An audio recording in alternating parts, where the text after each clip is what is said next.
वरती आपल्याला काय काम करायचं आहे, आपल्याला एक कलर आहे ना तो कलर तिथे डिपॉझिट करणार, आपल्याला त्याला दुसरीकडे नाही न्यायचं, फक्त वरच्या कलर मध्ये काय करायचं आपल्याला मर्ज करायचं आहे.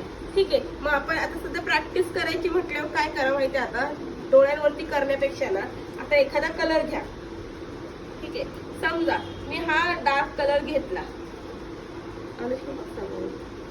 समजा मी हा डार्क कलर घेतला, बघा इकडे घ्या, तुम्ही पण हात करा तुमची असेच पद्धतीने.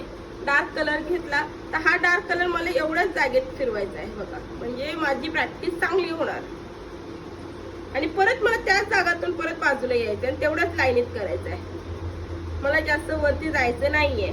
अशी प्रॅक्टिस करा, clockwise anti clockwise, clockwise anti clockwise, म्हणजे माझा तो कलर तेवढ्याच जागी राहणार, तो दुसरीकडे जाणार.